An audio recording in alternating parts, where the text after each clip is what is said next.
আসসালামু আলাইকুম রহমতুল্লাহ বরকাত। এই মানে আল্লাহর জমিনে পৃথিবীতে সবচেয়ে উৎকৃষ্ট মানের উৎকৃষ্ট মানের খাবার হচ্ছে খাজুর। অর্থাৎ এই খাজুর মধ্যে একজন মানুষ সুস্থভাবে বেঁচে থাকার জন্য যত খাদ্য উপাদান প্রয়োজন সকল খাদ্য উপাদান আছে। প্রচুর গ্লুকোজ আছে, কার্বোহাইড্রেট আছে, প্রোটিন, ক্যালসিয়াম, ম্যাগনেসিয়াম, সব পটাশিয়াম, সব কিছু খাদ্য উপাদান আছে আল্লাহ পাক দিয়ে দিয়েছেন। মানে রিসার্চ যাদের কথা, ডাক্তার বড় বড় ডাক্তার, ইউরো আমেরিকার ডাক্তার, সায়েন্সের কথা হচ্ছে বিভিন্ন আর্টিকেল আমি শুনেছি অনেকের কাছে। আর্টিকেল কথা হলো মানে একজন মানুষ যদি জমজমের পানি আর কি 2-4টা খাজুর খায় দৈনিক, যতটুকু প্রয়োজন পানি জমজমের পানি পান করে এবং কয়েকটা খাজুর খায় দৈনিক, সে সুস্থভাবে সারা জীবন বেঁচে থাকতে পারবে, সে সুস্থভাবে।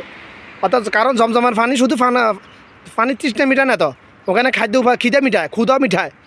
ওটা হাদিসে প্রমাণিত, আমার আসলে হাদিস আছে। একটা লম্বা ঘটনা, ওটা পরে বললে সময় বলবো না। এই খাজুর আপনি যে সুস্থভাবে বেঁচে থাকার জন্য দৈনিক 5-7টা খাজুর খেলে আপনি বেঁচে থাকতে পারবেন। বা যদি না খান মারা যাবেন না, আপনি সুস্থভাবে বেঁচে থাকতে পারবেন, ডায়াবেটিস হবে না, কিছু হবে না। এই জন্য সাহারি এবং ইফতারের মধ্যে খাজুর খাওয়া সুন্নত। কেন সুন্নত? আরে ভাই, এতে দেখুন আল্লাহ পাকের রহম বরকত। দেখুন এই একটা খাজুর গাছের মধ্যে কত টাকা সম্পদ এখানে।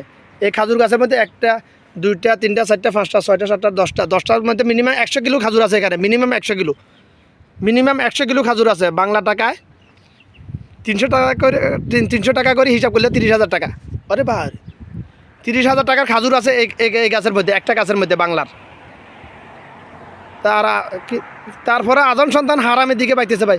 10টা খাজুর গাছ লাগাও না ভাই, অল্প 2-3 শতক খাজুর গাছ যদি জায়গা থাকে তোমার কাছে, 10টা কলমের খাজুর গাছ লাগাও। বাংলাদেশে এখন খাজুর গাছ পাওয়া যায়, মাতৃ গাছ। অর্থাৎ এবছর লাগালে এই বছর ফল দেবে, এরকম খাজুর গাছ পাওয়া যায়। 10টা গাছ লাগাই, ওগুলো নিয়ে যত্ন করো, আর তোমার পরিজন নিয়ে সুখে শান্তিতে বসবাস করে মৌলিক চাহিদা পূরণের জন্য যথেষ্ট ভাই।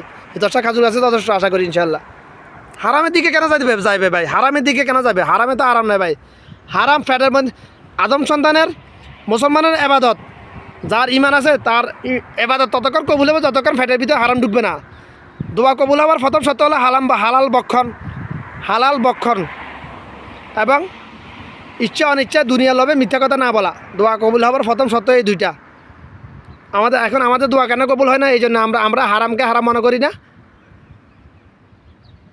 মিথ্যা কথা বলাকে আমরা হারাম মনে করতেছি না। দুইটাকে আমরা মিথ্যা কথা বলা এবং হারাম খাবার গ্রহণ করা, এটাকে আমরা হারাম মনে করতেছি না মুসলমানরা। এই জন্য আমাদের দোয়া কবুল হয় না ভাই। বাস সিধা কথা, এই জন্য আমাদের দোয়া কবুল হয় না রে ভাই। ও ভাই রে ভাই, কীভাবে বুঝাইতে আমার আসলের হাদিস, সহি হাদিস ভাই। দোয়া কবুল হবার সত্য এই দুইটা: মিথ্যা কথা না বলা, ইচ্ছা অনিচ্ছা দুনিয়ার লোভে